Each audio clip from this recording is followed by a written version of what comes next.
തകർന്നടിഞ്ഞ് Papanasam tourism മേഖല. സീസണായിട്ടും വിദേശ ടൂറിസ്റ്റുകളുടെ എണ്ണത്തിൽ ഗണ്യമായ കുറവുണ്ട്. ഇക്കുറി എത്തിയത് വിരലിലെണ്ണാവുന്ന സഞ്ചാരികൾ മാത്രമാണ്.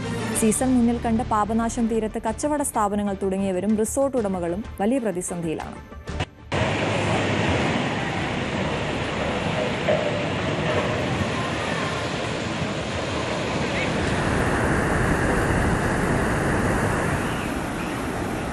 അന്താരാഷ്ട്ര ടൂറിസം ഭൂപടത്തിൽ സുപ്രധാന സ്ഥാനം വഹിക്കുന്ന വർക്കല പാപനാശം തീരദേശ ടൂറിസം മേഖല കടുത്ത പ്രതിസന്ധിയിലൂടെയാണ് കടന്നുപോകുന്നത്.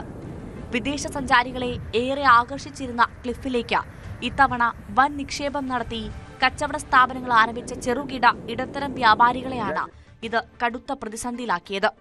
ഡിസംബർ മുതൽ മാർച്ച് വരെയുള്ള സമയമാണ് വർക്കലയിലെ പ്രധാന ടൂറിസം സീസൺ.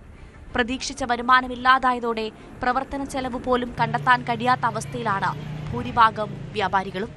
കൃത്യമായ ഒരു നിയന്ത്രണം ഇതുവരെയും ഈ പൊല്യൂഷൻ കൺട്രോൾ ബോർഡിൽ നിന്നൊന്നും ഉണ്ടായിട്ടില്ല. അത് കാരണം ബീച്ച് യൂസേഴ്സ് ആയിട്ടുള്ള ഒരുപാട് ടൂറിസ്റ്റുകൾ ബീച്ച് ഉപയോഗിക്കാതെ ഇരിക്കുന്നുണ്ട്. അപ്പോൾ അങ്ങനെയൊക്കെയുള്ള പ്രശ്നങ്ങൾ കാരണം വിദേശ സഞ്ചാരികൾ വർക്കലയിൽ വരുന്നത് കുറവാണ്.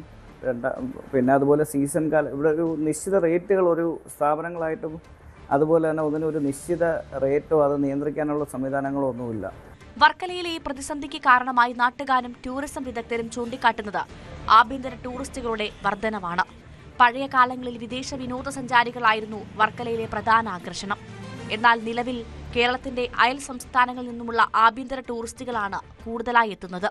പലപ്പോഴും സംഘമായി എത്തുന്ന ഇവർ മദ്യപിച്ച് ബഹളമുണ്ടാക്കുന്നതും മറ്റ് സാമൂഹ്യ വിരുദ്ധ പ്രവർത്തനങ്ങളിൽ ഏർപ്പെടുന്നതും പതിവാണ്. ഇവരെ നിയന്ത്രിക്കാൻ മതിയായ പോലീസ് സംവിധാനവും തീരത്ത് ഉണ്ടാകാറില്ല. വിദേശ സഞ്ചാരികളുടെ വരവ് കുറഞ്ഞതിന് പിന്നിൽ ഇതാകാം കാരണമെന്നാണ് നാട്ടുകാരുടെ അനുമാനം. ഇതിനു പുറമെ അടിസ്ഥാന വികസനത്തിലെ അപര്യാപ്തത, മാലിന്യ സംസ്കരണത്തിലെ അപാകതകൾ എന്നിവയും തിരിച്ചടിയായിട്ടുണ്ട്.